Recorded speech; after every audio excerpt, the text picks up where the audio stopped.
I'm against Cage Steel. I'm sat here with Adam Bramhald. How you doing, mate? Good, man. Good. Very good. At the new AVT home.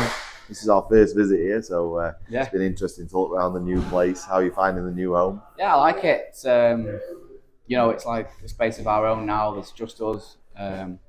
We're expanding different parts of the facility to have different things, and yeah, it just feels a little bit different. It feels like you've got that proper team unit where it's just us. Yeah, because like the space before, obviously you were sharing it with people that do weights that aren't interested in MMA or boxing or anything like that. Yeah. And now this is kind of more. Feels more, like exclusive sort of thing. Yeah. It feels good. Yeah. I like it. It's a good facility. If you're around the Leeds, Morley area, then check it out. It's probably, I think downstairs says that you're the #1 undisputed MMA team in Yorkshire. So that's what they say. Don't pour me out on it. If anyone. That's what the sign says. Yeah. So it's got to be right. It's got to be right. It's on Facebook. So yeah, it's a great facility. Great to look around. You've obviously been here for a few months now, but since then we're obviously going to talk about what's happening in your fighting world. So we didn't think we'd be sat here. So the last interview was like, well, I'll do one more fight, but it'll be like after you've gone and won the UFC titles and whatever it is you're going to do and achieve, you'll give us one last fight at the Dome. And here we are. Fortunately and unfortunately, we obviously like you. We like you on the show. You always bring a great fight. You always bring great crowd. And the opponents, we're bringing in our tough guys. Yeah. So respect to them guys as well. It is good to have you on the show, but also bad because we've got to know you and we wanted to see you go off, spread your wings and hit the world stage and light it up because we know you can. So things didn't go as to plan. You got onto Dana White's Contender Series of the UFC and it didn't go to plan. How much do you want to talk about that? Talk about it as much as you want. I don't mind it. I think most people would agree, commentators included, thought I was winning the fight and stuff like that. It's just, it happens, that's the game we're in. We get caught by people. We lose to people that we're not. We might be better than, but they might be better on the night, and that's how this sport works. Afterwards, it's difficult to see how you can, you can go one way with it. You can either sink or you can try and swim back to the top. So mentally it was tough at first, but I've spoke to them again, and I think they still hold me in a decent regard. So the dream isn't dead. Like I say, when the dream's dead, I'll happily hang up the gloves. But the dream isn't dead yet. So I'm motivated. I'm ready to get back in the win column, and then we'll see what happens next year. I'm just gonna take this fight. This one is really important to me. This one feels kind of personal to me. So I'm gonna pull out all the stops, and I'm gonna just get back to fighting the way I'm meant to fight. With the Contender Series, it's a lot of pressure to do more than you would normally do. The previous weeks to me, people were not getting contracts because they were going to decision and stuff like that. And my style is, I know I've got quite a few finishes, but they come later on. So it's easy to get sucked into doing too much, which doesn't necessarily suit me as much. And I still think I was doing, a good job and showing what I'm made of and that. It's just a shame it didn't go further than it did. So I'm motivated. I'm going to be happy with what I've got now. I'm really happy with the fight I've got. I think this is a really good fight for fans of UK MMA to see. It's one of the best fights you could get regionally, I think. So yeah, I'm looking forward to it, and I'm looking forward to showing what I'm about again, without those strings attached. So from our point of view, obviously, the insider information is that Dana White actually likes you. He likes your style. I think I said it before. There's no reason why he wouldn't. Your fight styles are incredible. It brings a lot of energy. You're a nice kid, so how would he not? How would he not like that? So it feels for us as the promotion side of it is that we obviously you came to us and you won the British, the European, and the world title, and then it felt like at some point you're going to go on to the UFC. And as a promotion, that's what we want to do. We want to be able to feed the biggest organisations in the world. Well, this time it feels like you could actually go straight there. You could win this fight and go straight there. Yeah. You know, assuming that you get the win. Yeah. And it's a tough opponent. So I'm not talking down. We're not bringing no bum in for you. We're not looking after him. We have actually got a legitimate, tough Brazilian guy flying from Brazil.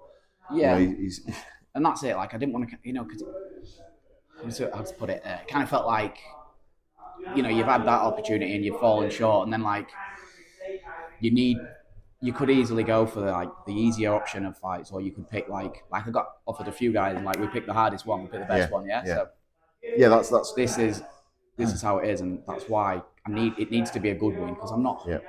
What's the point? You know, if I don't think I can beat a good guy, then what's the point trying to get to the contender series again? You know what I mean?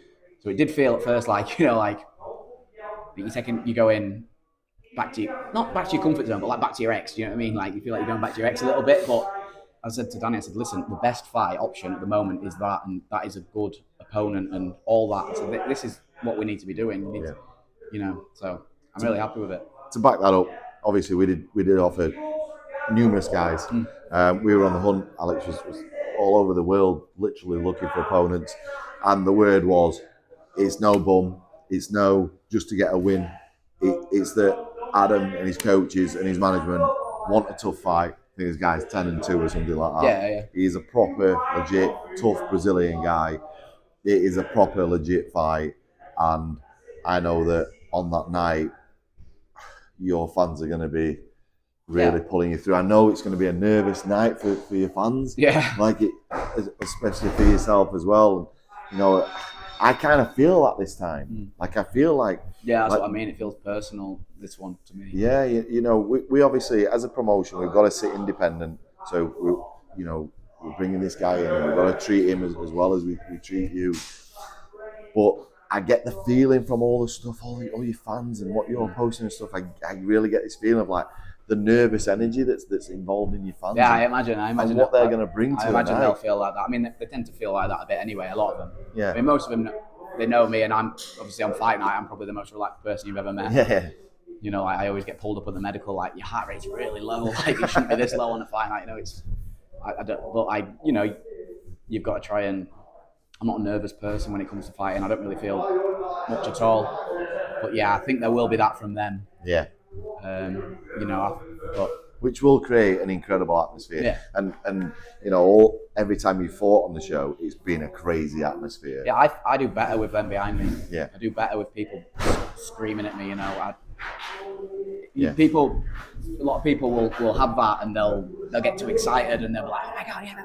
But for me, it lifts me, but it makes me sharp. It doesn't make me excited. It makes me sharp. You know. I can remember we did. They mentioned the COVID word. During COVID, we did behind closed doors, and you obviously fought on the show, and you said to me after, I hated it. Yeah, I hated it. I said I'd never do it again. I hated it. I just could not imagine doing anything worse than that. Yeah.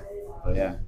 So, your fans are important this time. Yeah. They're important every time. Like, you know, like it's a little bit different to when you're fighting away from home. Say that one's behind closed doors, there's no one there. But like when you're away from home, you do get a feeling like in a different country, especially like you do, and people are watching. You do kind of feel that from back home. Yeah. Like I didn't notice it that much in the last one. Obviously, there was only I think I were allowed to take 4 people. Right.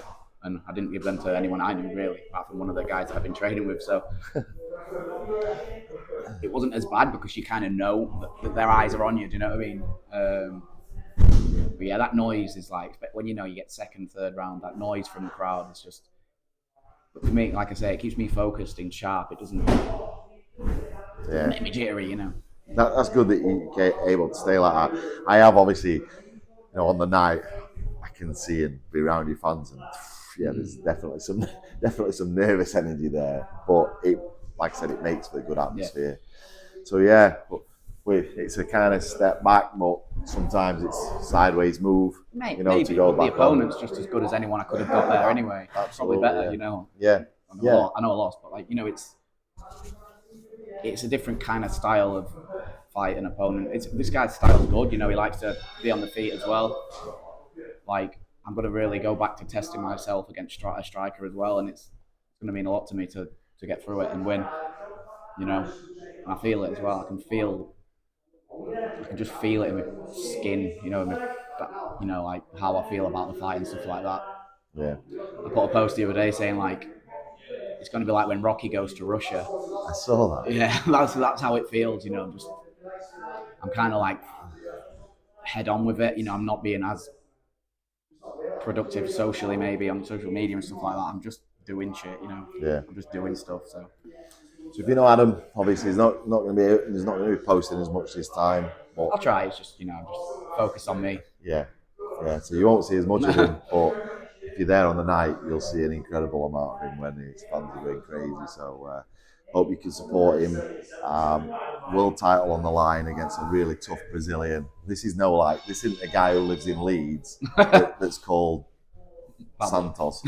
Pablo Santos.